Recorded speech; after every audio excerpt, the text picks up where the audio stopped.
Aujourd'hui, nous allons parler de la gestion des projets. Donc, première chose à faire, c'est de définir ce que c'est un projet.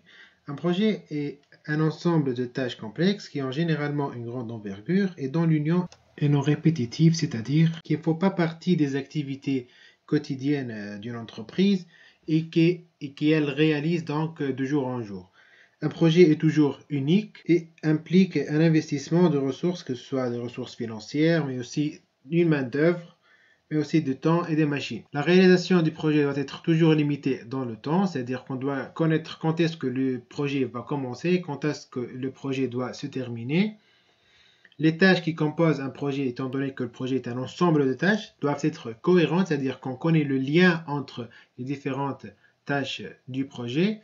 Et bien sûr, un projet doit toujours avoir un objectif bien particulier.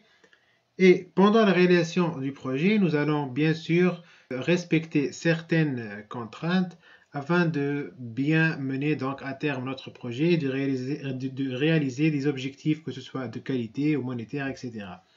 Parmi les exemples de projets dans l'industrie, nous avons par exemple l'implantation d'une nouvelle technologie, par exemple comme dans le contexte actuel, nous sommes en train de planifier donc l'implantation de la technologie 5G, le réaménagement d'une unité de production, par exemple nous avons une entreprise où des machines sont installées, nous allons changer l'emplacement des machines afin d'optimiser donc le temps que passent les unités pour circuler entre les différentes unités de production de l'entreprise. Par exemple, préparer et diriger une campagne publicitaire, construire un pont, ça c'est un grand projet, développer ou implanter un logiciel, bien sûr, avant de commencer l'implantation et le développement d'un logiciel, nous devons définir qui sont les parties participantes à l'implantation de ce logiciel, que sera par exemple la clientèle visée par le développement de ce logiciel et quelle sera la finalité de ce logiciel, quel sera son prix de vente, etc. Planifier un voyage, ça c'est un exemple de projet plus ou moins personnel parce qu'il ne concerne pas souvent les entreprises. Ici, la personne qui va planifier un voyage, elle doit s'organiser, elle doit préparer par exemple ses valises, acheter les billets d'avion, réserver l'hôtel, créer donc un itinéraire des places qu'elle va visiter durant son voyage, etc. La gestion des projets est définie comme une démarche qui vise à structurer, assurer et optimiser le bon déroulement d'un projet suffisamment complexe pour devoir être planifié dans le temps. Donc ici on parle de planification. Il doit faire intervenir plusieurs parties prenantes, c'est-à-dire les personnes qui vont nous aider à réaliser ce projet et les personnes qui seront responsables quant à la réalisation des sous-tâches du projet.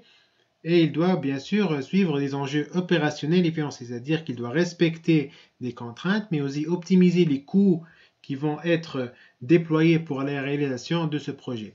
Les objectifs d'un projet sont toujours donc une chose très importante à définir, vu qu'ils permettent d'obtenir un résultat qui doit être obtenu dans les meilleurs délais possibles, c'est-à-dire qu'on doit optimiser le temps de réalisation du projet. On doit aussi minimiser le coût de réalisation de projet parce que quand on réalise un projet, on pense toujours aux ressources financières qui seront déployées pour réaliser ce projet. Donc, on doit optimiser l'utilisation de ces ressources. Il doit être toujours conforme aux normes de qualité et de performance prédéfinies par les autorités ou par l'entreprise elle-même.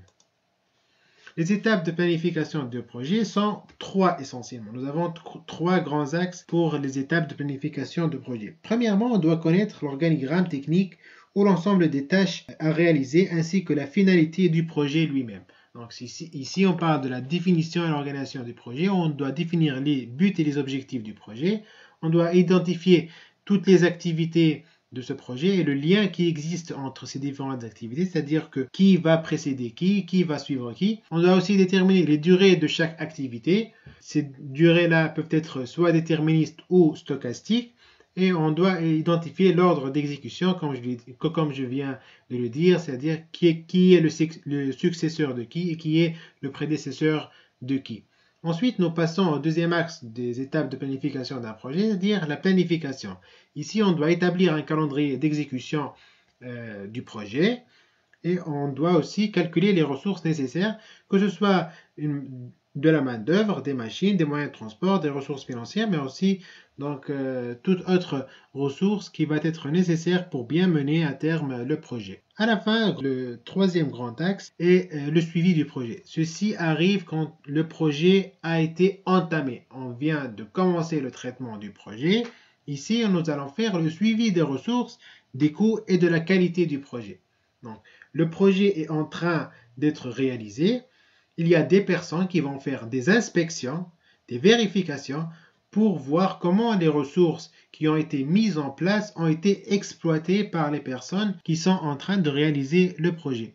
Et en même temps, on doit réviser le calendrier, ajuster les ressources pour atteindre les objectifs et les buts de notre projet. C'est-à-dire que, dépendamment de l'avancement de notre projet, on peut réviser le calendrier. Par exemple, si on a un retard sur certaines tâches, on doit essayer d'accélérer ces tâches-là. Bien sûr, cette accélération va nécessiter des coûts supplémentaires, des ressources supplémentaires, que ce soit aussi en termes de main-d'œuvre. Certaines tâches seront réalisées plus tôt que prévu. Donc, ici, nous devons exploiter cette bonne utilisation des ressources pour accélérer d'autres tâches dans notre projet.